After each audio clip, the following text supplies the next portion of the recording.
So, Deepa, in the case of Julian Assange, I've heard that if he is extradited to the United States on these charges of espionage and computer fraud and whatever it is, I've heard this creates a chilling precedent. That's what I hear, is that it's going to create a chilling precedent.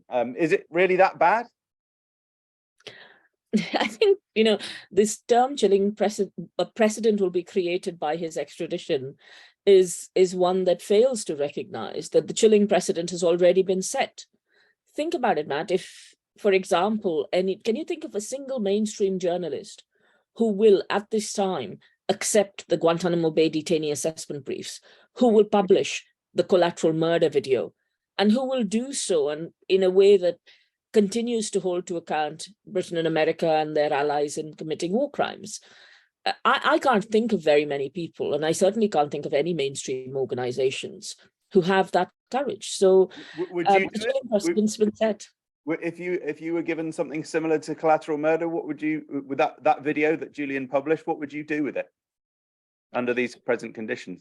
Well, I'm not a journalist, and I guess the responsibility of journalists is to be objective and to hold power to account.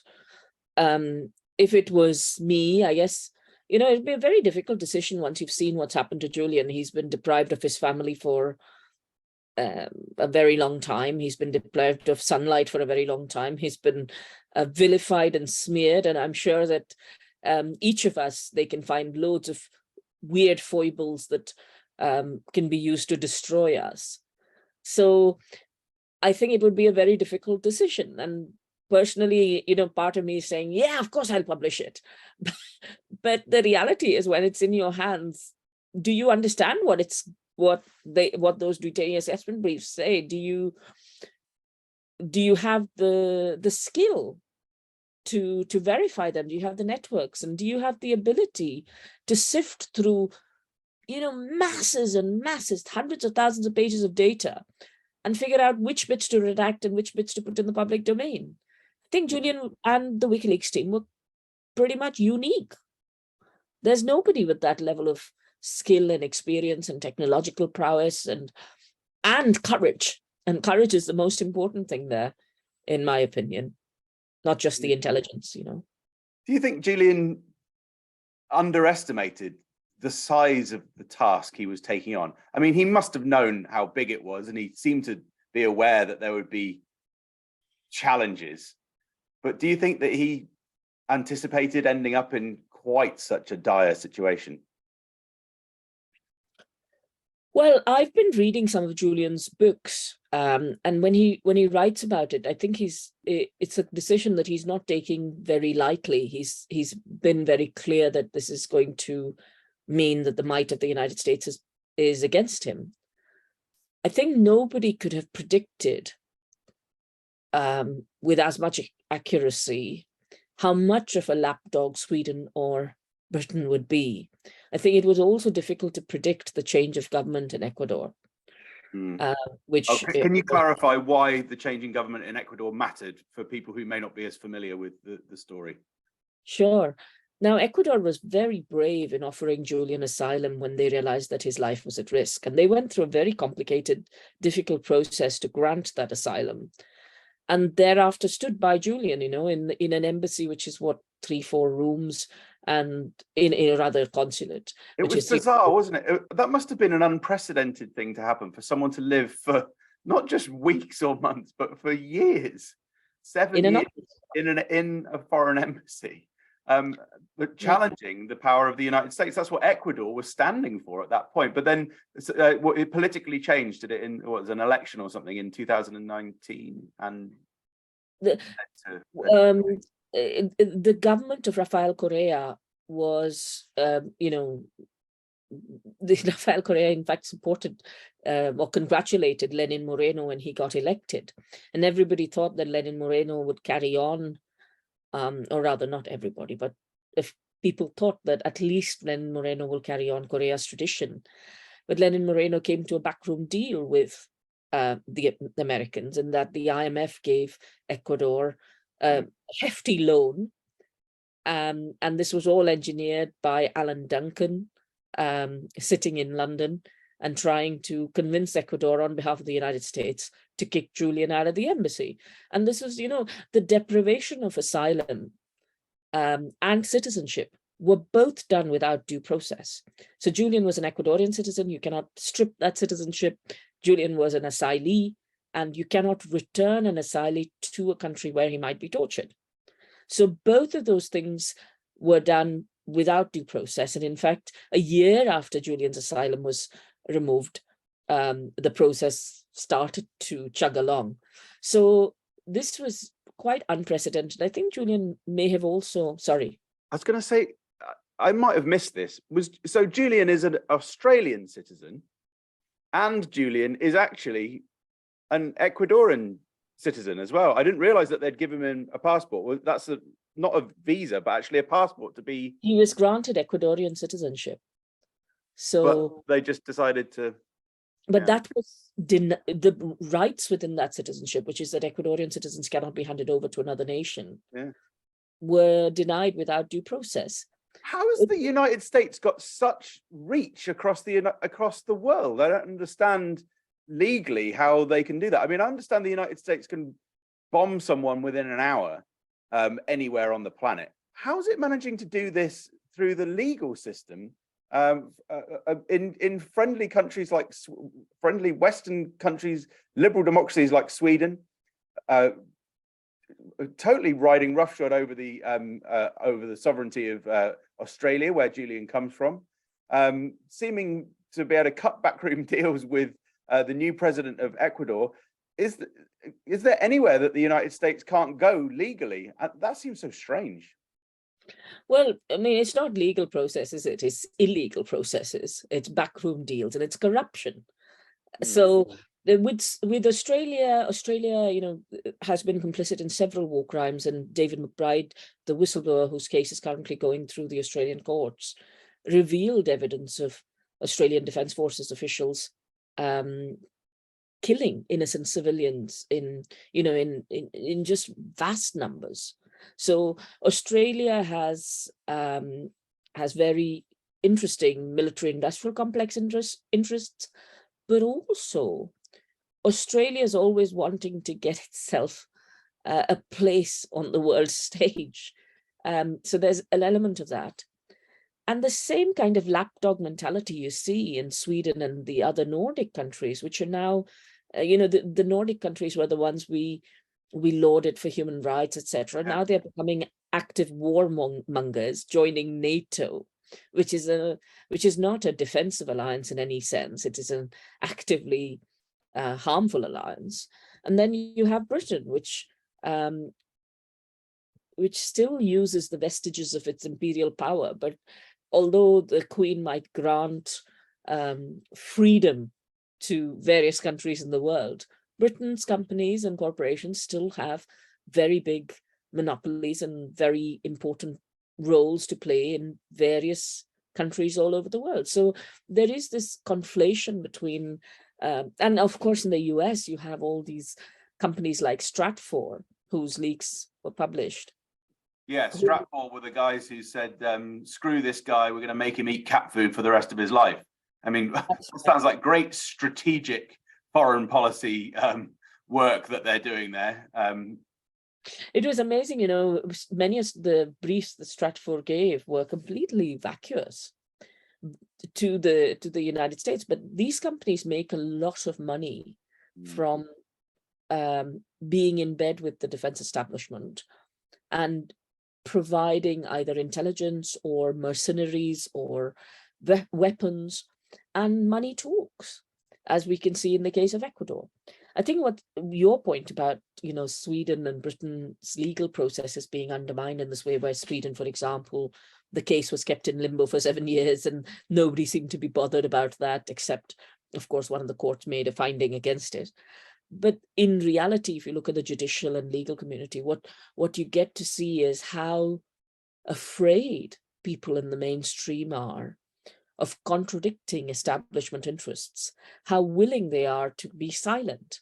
And in Sweden and Britain, what it's shown us is especially in Britain, the conflict of interest of judges who have been involved in the process, as in the case of Lady Emma Arbuthnot or Judge Michael Snow.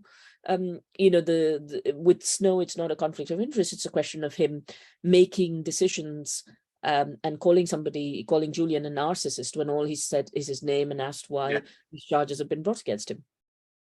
Crazy, insane, isn't it? What are your fears for Julian?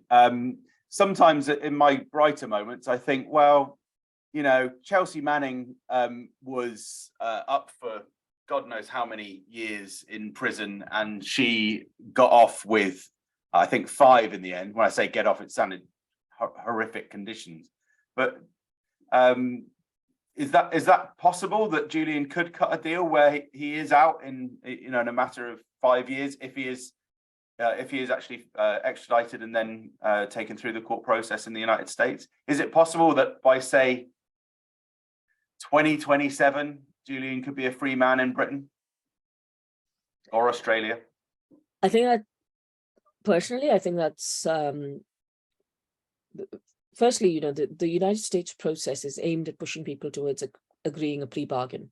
And these plea bargains make you admit to things often that you're not necessarily guilty of.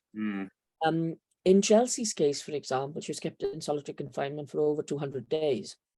And the treatment during that solitary confinement, where initially, you know, she was kept in a cage, which was for, you know, the right size for animals, and then kept under a bright light in a suicide smock without her own clothes for a very long time. Chelsea is a different case from Julian's. I think you can't draw direct parallels. Firstly, because Chelsea was a serving officer. Secondly, because Chelsea is a whistleblower. She's not a journalist, and Julian is a journalist and publisher, which means that the risk that they would perceive from somebody like Julian is infinitely higher than the risk they perceive from somebody like Chelsea. They need to destroy Julian's mind and body so that he cannot function again, and so that he cannot provide, so he can in one way provide an example to everybody else, and that here's your head on a stake and this is what we do to people who do this kind of thing. And on the other hand, not provide an example, which is what the example of what Julian has done, which is to courageously publish despite the biggest superpowers in the world stamping on him. So there is that dichotomy. I don't think that Julian will get a fair trial in the US. So, and the essence of all of this has always been the process being punishment. And so that's already happened for 1 decade. They could continue it for another, because this case is very complex. It's gone on for more than a decade. There's lots of information that you could use and reuse. You can change the parameters of the discussion once he goes off to the United States. And once he's in the United States, he gets 2 calls, 15 minutes each, with his family a month. He is kept in conditions of extreme isolation. His calls with his lawyers, his calls with his family are all monitored by the FBI. And when you look at the treatment of people who've been, you know, Julian is called a high-tech terrorist, right, by the United States. So if you compare the treatment of so-called terrorists, some of whom were, you know, absolutely innocent, the way in which the process is used to break them before they even come to trial is horrifying. So I don't think we should hold out hope for Julian going to the US and getting a fair process. And he certainly hasn't received a fair trial in the UK, you know, in terms of basic rights. But are the things that you're referring to there, the isolation and the extraordinarily limited contact with the outside world, even by phone, is that what is referred to as special administrative measures? That's right. And the United States has various euphemisms for the cruelty that they inflict upon people. And one of those euphemisms is special administrative measures, and by which you think, oh, it's some paperwork. But actually what it essentially means is they cut off your contact with the outside world. In the case of Daniel Hale, the drone whistleblower who's currently serving his sentence, this means that he is in something called a communication management unit. What does that mean? Daniel cannot receive his mail. he has to read his mail on a screen on his ceiling, and that screen puts up the letter for 5 minutes or whatever. You read it you lie on your bed, read it, and that's it. His access to books, etc., has been initially very limited.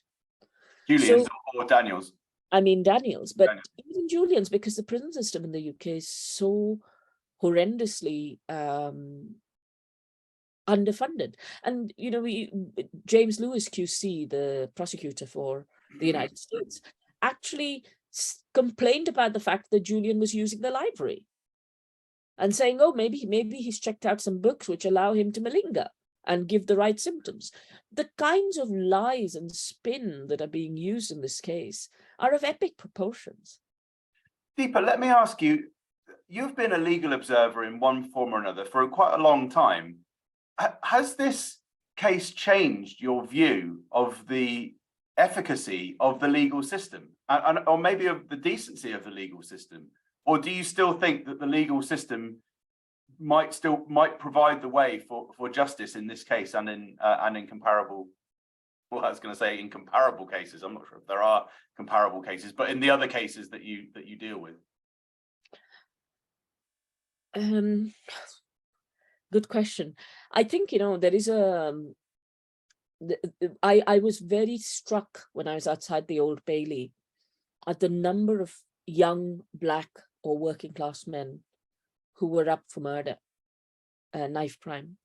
And I think we know for a very long time that the most vulnerable people in society are abused, treated so badly that they go into a life of crime and harm. And then there is no option for redemption, as in the prison process actually makes things worse, because these people don't get the mental health support, the addiction support, etc., that they deserve, and neither does the education system before they come into it. And so as an ordinary British citizen, you understand that the system is stacked against vulnerable people. I do think that as an academic, I come from a privileged position, and I usually get treated with some modicum of respect when I say I'm a legal observer for an august society of lawyers. But that, you know, what really opened my eyes was the disdain with which that was treated at the Old Bailey, both by the City of London Police and by the judge. I'm horrified by the way in which British judges are not worried that a defendant's privileged legal conversations have been spied upon. I'm horrified at the way the Supreme Court decided not to even consider the arguments, and instead, I think, stepped away from its responsibilities in that case. But that's, of course, you know, different people have different perspectives on that. But no, I mean, I definitely do not trust the legal system in the way I would have done previously. My eyes have really been opened by this case in the way in which Julian's been stitched up. So 21-year-old Deepa would have been horrified by this situation. Presumably you had a lot more faith in the system a few years ago. 21 was a long time ago, not just a few years ago, but yes, I guess 21-year-old Deepa was a neoliberal in some ways. So there was a lack of understanding of how the world really works and how geopolitics works, but some understanding because of coming, you know, being a Black woman coming from a colonized country. But I would have always thought that in Britain, you could rely on the judges and courts for justice. You could, if you were in trouble, you know, my parents taught me you go to the police, you know, and that was in India where we have concerns about certain elements of how the police work. But in Britain, I certainly would have had no second thoughts about it. But now I think, you know, I don't feel the level of confidence that I should feel because I've seen the other side. I've experienced it myself. And I've certainly seen how the legal system can be weaponized against innocent people. For example, in the case of Craig Murray in Scotland, that was a case that I observed. I could see it being weaponized in Australia in the case of David McBride. Obviously, we saw what happened to Chelsea and others in the United States. In the United States, it's a special case anyway, because the weaponization of the legal system. And well, I guess in a sense, in the United States, you expected that freedom of speech was protected, and that's something that illusion has gone. And certainly in Britain, you expected due process, then that's gone as well. Okay, let's leave it there. Okay, thanks.